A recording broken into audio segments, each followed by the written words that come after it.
Hello, my friends. Another podcast from the Late Bloomers Guide to Success. I'm so glad that you joined me this evening. I'm in Starved Rock, downstate Illinois, and I'm coming straight at you. I wanted to share this evening with you, and tonight I'm going to give you a few principles that I learned from my good friend Tony Robbins. I wanted to share a couple of things with you in success principles. And one of the things that he tells us about is knowing your outcome. See, you have to visualize the goals that you have in your mind right now. Visualize yourself as having already achieved those goals. If it's about getting a new car, you can visualize yourself having already received that car. Can't you feel the steering wheel? You can see the color of the paint that you chose. You can smell the leather. You have to visualize it, because whatever you can conceive, you most certainly can achieve.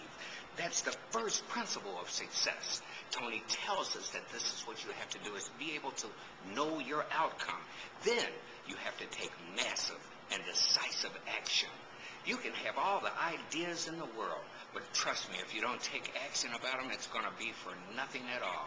There are so many people that have all types of actions that never take place. All of these great ideas, but if you don't apply action to the knowledge that you have already, I guarantee you it'll just be another thought process. So make sure that you take massive and decisive action. You have to decide that you want to change. I want you to also take a look at a book by Alan Deutschman. Alan Deutschman wrote a book called Change or Die. And I'm telling all of my friends that I'm going to commission each and every one of you right now to get a hold to this book. Change or Die is a life-changing book.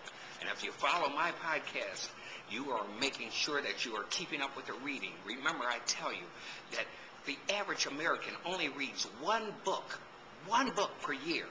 But the average thinking person reads one book per month.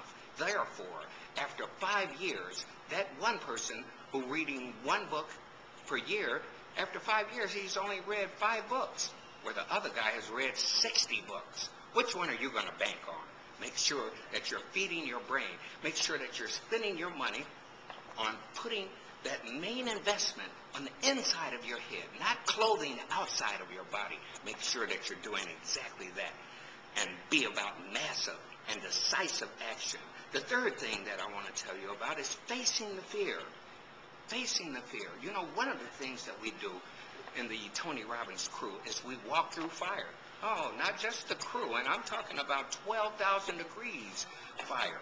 And if you're from my side of the town, you know exactly what barbecue is about. I'm not talking about teaching you better cooking skills. I'm talking about getting past the fear. And it's not about walking through fire. Many cultures and many religions have walked through flames in the past. So it's not about the fire. We use the fire as a metaphor to get past the fears that you have in your life. For example, the fear that I had of becoming a ship's captain. I wanted to make sure that I got past that fear, because I thought that I was inadequate. I thought I didn't have enough education. I thought that I wasn't the right color. I thought there was a lot of people that was against me. Actually, I'm an inverse paranoid schizophrenic. Instead of thinking that everybody's out to be against me, I think that everybody's out to help me. And so I had to face the fear. I used that walking through the hot coals as a metaphor to get past the things that were holding me back. You see, you have to welcome failure on your way to success. Thomas Edison, for example, he failed 10,000 times running an experiment with his crew before he came up with the one successful thing that came up with the light bulb. Now, who's going to try 10,000 times before giving up? Well, Thomas Edison was one of the people that teaches motivated people that you can never give up, that you have to welcome these failures. As a matter of fact, they interviewed him and asked him, why didn't you give up? He said, I was simply eliminating all the things that would not work.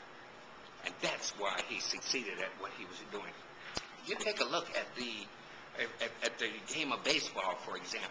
To be a major league playing person, just to be in the majors, to be in a Hall of Fame even, Don't you know that you fail 70% out of the time? 7 out of 10 times, a person that is batting a 300 average who reaches the Hall of Fame for the major league is a person who has failed 70% of the time. You have to be able to learn something from your failures. Make sure that you know that the baseball player in life is within you. You can fail your way to success also. Know that the fourth thing that you want to do is measure. Measure how you're getting ahead or falling behind. You see, you have to be able to readjust. Some of us really find it very difficult to accept failure and being able to readjust. I'm commissioning each and every one of you, my friends, to learn how to fail, to learn from your failures, and learn how to readjust. That's a fact. You have to change your approach. Just think of the airline pilots that go from Hawaii to Chicago, for example.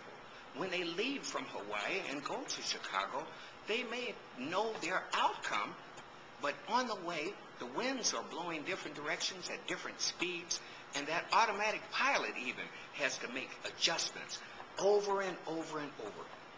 These adjustments, these fine adjustments, will actually get the plane to Chicago. But make sure that you know that you have to make those adjustments in your life when reaching your goals. Working on your goals is something that is more than is just a notion.